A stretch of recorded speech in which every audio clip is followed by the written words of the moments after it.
পঞ্চায়ত নিৰ্বাচনত এটা ভোট নাপালে এজন প্ৰাৰ্থীয়ে ঘৰৰ পৰিয়ালৰ লোকেও ভোট নিদিলে। ৰাজ্যৰ পঞ্চায়ত নিৰ্বাচনত সংঘটিত হৈছে এক আজব ঘটনা। 1 লাখ টকাৰ বিনিময়ত নিজৰ লগতে পৰিয়ালৰ ভোট বিক্ৰীৰ অভিযোগ। জানক ইতিহাস ৰচা কোন এইগৰাকী প্ৰাৰ্থী। বঙাইগাঁও জিলাৰ অন্তৰ্গত 22 নম্বৰ আলুখুন্দা গাঁও পঞ্চায়তৰ 4 নম্বৰ ৱাৰ্ডত সংঘটিত হৈছে এই আজব ঘটনা। 4 নম্বৰ ৱাৰ্ডৰ সদস্য পদৰ প্ৰাৰ্থী আছিল ৰেজাবুল হক।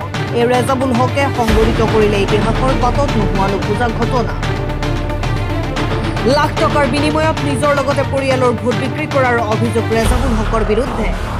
একে ৱাৰ্ডৰে আন এগৰাকী প্ৰাৰ্থী ফজিলা খাতুনৰ পৰা মোটা অংকৰ ধন লৈ নিজৰ লগতে পৰিয়ালৰ লোকৰ ভোট বিক্ৰীৰ অভিযোগ ৰেজাবুল হকৰ বিৰুদ্ধে।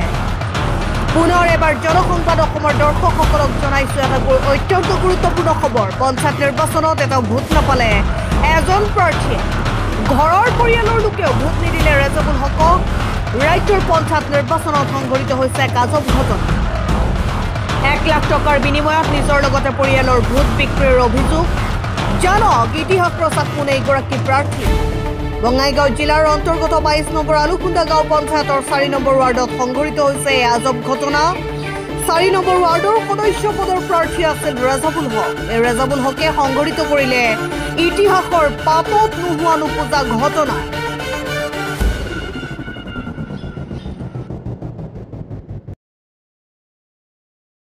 মানে মই কি কওঁ আজি প্ৰায় 1 মাহ ধৰি আমিও ফিল্ডত বহুত কষ্ট কৰি আছো। আপনাৰ সিও বহুত কষ্ট কৰি আছে। কৰি আমি সব কেইটাই আমি সকলোৱে মিলি আমাৰ ৱাৰ্ডত আমি বহুত যুঁজিলো।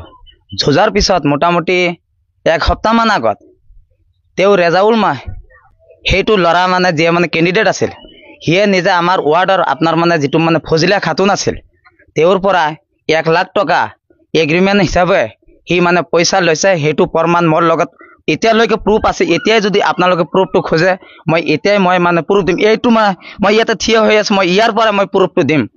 পিছত আমি সেইটো আপনাৰ 2 দিন আগত বস্তুটো আমি ভালকে গম পালো। হোৱাৰ পিছত আমি সেইটো একচুৱেলি আমি সেইটো বস্তুটো ভাবিলো যে বস্তুটা এতিয়া সঁচাই হয় না মিছাই হয়। সেইটো ভাবি কালি আমি অভয়পুৰত গেলো। আমাৰ অভয়পুৰ আমাৰ কালি ৰেজাল্ট দিল।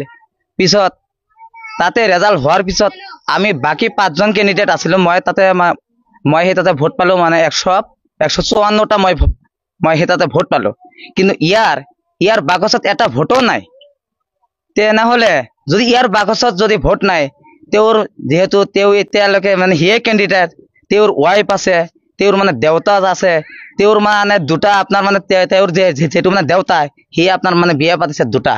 তেওঁৰ 2টা আছে মা, তেওঁৰ খুৰা আছে। আৰু ইয়াৰ যিটো খুৰা আছে নিজে সিয়ে এতিয়াই আপোনালোকৰ ওচৰত ষ্টেটমেণ্ট এতিয়াই দিব বস্তুটা সঁচা না মিছা। আপোনালোকে এতিয়া বস্তুটা প্ৰুভ কৰি এতিয়া আপোনালোকে হেৰি কৰক। মোৰ এইখিনিয়ে কথা। এতিয়া আমি বিচাৰো কি, এতিয়া সি যে নিজে কেণ্ডিডেট হৈ ইয়াৰ ভোট কেইটা যে সি যে আৰু বেলেগৰ ঠাইত যে বিক্ৰী কৰি দিলে, এইটো এটা বিক্ৰী বুলি কয়। এতিয়া এইটো আপনাৰ সংবিধানত আছে না নাই আমি সেইটো ভালকে গম নাপাওঁ। যদি সংবিধানত সেইটো নাই, এতিয়া এইটোৰ কাৰণে আইন মতে কি ব্যৱস্থা কৰা যায় আপোনালোকে সেইটো ব্যৱস্থা কৰক। মই আলুখুন্দা জিপিৰ পৰা 4 নং ৱাৰ্ডৰ পৰা মই সদস্য পদত প্ৰতিদ্বন্দ্বিতা কৰিছিলো। কিন্তু মই দুৰ্ভাগ্যত মই 144টা ভোট পাই মোৰ সমাপ্ত হৈছে। কিন্তু মোৰ বিৰোধী আৰু বহুত কেণ্ডিডেট আছিলে। কিন্তু ইয়াত যিহেতু ৰেজাউল কৰিম আছিল, তেওঁ কেণ্ডিডেট হিচাপে আছিলে, কিন্তু তেওঁৰ বক্সত এটা ভোটো পৰা নাই। মই পলিঙত নিজে মই আছিলো। কিন্তু কি হ'ব পাৰে আপোনাৰ মতে কি হ'ব পাৰে? ষড়যন্ত্ৰমূলক ভাৱে কোনোবাই ভোট দিয়ে? হয়তো নিশ্চিত, কাৰণ তেওঁ কেণ্ডিডেট হিচাপে তেওঁ নিজৰ ভোটটো হ'লে পৰিব লাগিছিলে।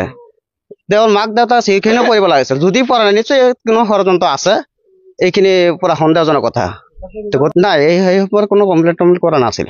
তাৰমানে এইটো আমি ক'ব পাৰো নেকি যে টকাৰ লালসাত পৰি নিজৰ ভোটটো নিজে দিয়া নাই, বিক্ৰী কৰি? হ'ব পাৰে, আমি সঠিক ক'ব নোৱাৰো। যদি হ'ব পাৰে, নহ'লে নিজৰ ভোটটো নিজে কিয় দিয়া নাই? তেওঁতো কেণ্ডিডেট হয়। তেওঁ যদি কেণ্ডিডেট হৈ হিচাপে যদি তেওঁ প্ৰতিদ্বন্দ্বিতা নকৰিলেহেঁতেন, তেওঁ 17 তাৰিখৰ আগতে উদ্ধাৰ কৰিব পাৰিলেহে। কিন্তু তেওঁতো কৰা নাছিল। ইলেকশ্যনৰ আগৰ দিনখনতো ঠিকে আছিল। তাৰপিছত কেনেকৈ এনেকুৱা পৰিস্থিতি হ'ল? ইলেকশ্যনৰ প্ৰাক মুহূৰ্তত হঠাৎকৈ তেওঁ বহি গ'ল। আমি এই মুহূৰ্তত আমি ৰেজাউল হকৰ ঘৰত উপস্থিত আছো। হয়, আমি তেওঁৰ লগত ফোনত যোগাযোগ কৰাৰ কাৰণে চেষ্টা কৰিছো, কিন্তু ফোনটো ধৰা নাই।